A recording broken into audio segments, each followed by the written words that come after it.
Hello, Fabian, Faith Short here. Just want to give you all a nightcap video number 2. If you missed the first video, I do advise you to go back and look at video number 1.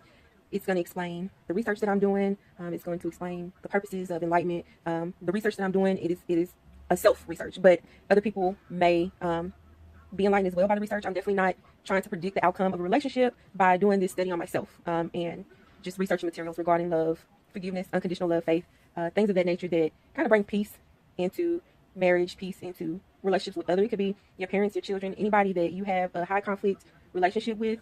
That's what I'm trying to do is to research and get the materials out there for you to have.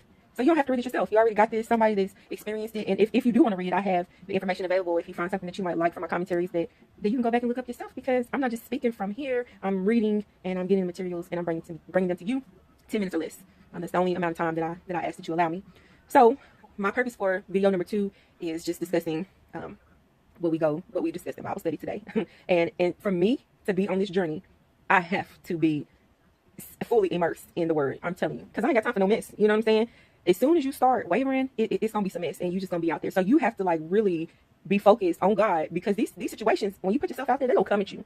The devil's gonna come for you, and he is going to test your spirit. So you gotta have the full armor of God, ready to prepare you for action. You know what I'm saying? You gotta be prepared for action. So be careful when you're asking for these type of relationships. You know, you have to know that a great measure is going to be called upon you to complete whatever it is that you want to get completed, or whatever you want to see brought forth in your relationship. You have to be prepared for that great measure, okay? And you're going to have to give a lot of yourself. You know, love is not a scavenger hunt. It is not a scavenger hunt. You really have to be fully immersed, fully whole, fully want to be whole yourself. And so that's the first step that I'm going to say in part of this journey and part of this research, part of this process is identifying with myself my own weaknesses and where I need to be made whole, So that is something that I have to look deep within. And I'm not going to go into detail about the struggles and things and areas that I'm weak in, but I will tell you, and I'm going to keep relating back to this because this is the book that I am in now, is Gary Chapman, 5 Languages of Love. Acts of service is my primary love language. Physical touch is my secondary love language. If somebody is doing the most for me, it really stands out above all else. So I'm going to tell you that. But what I have come to realize is that love can be temporary. You know, love can be really temporary. People will do things for you only to get you to trust in them, and then it's like a bait and switch.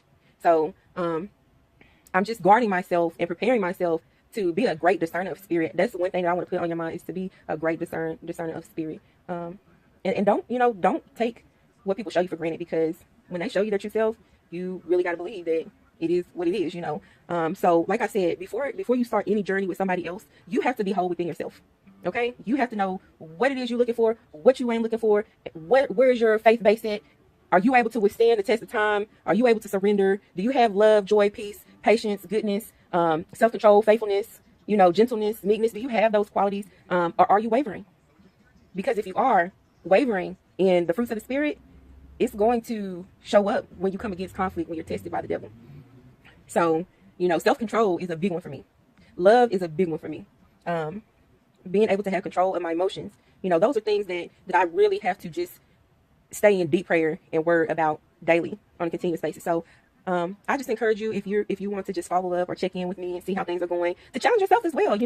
It's always good to have some encouragement, some feedback from other people that, are looking to make changes in their own lives and what they've done. I'm open to suggestions as well, but that's just what I want to come to you all today about. What are you going to do when you are attacked, or when your plan that you have does not go the way you thought it would go? Because see, my plan for this is not God's plan for this. So I have to be ready for anything. I have to be ready to go to war. I have to be ready for battle. I mean, I can't be out here just being messy. You know what I'm saying? Because it's a distraction. And that's something that's going to take me off my game. So when it's game time, when it's ready, when you call to perform, you just gotta be ready. So I hope this is an encouragement. This is video number 2. You have not missed anything. Please share. If you know anybody that might be interested in this, I'm going to do the research for you, and you can just come here and look it up and see, anything that you like what I'm saying, comment on it. Give me your opinion, your feedback. Please go back and watch video number 1 if you have not yet. But thank you and have a good night.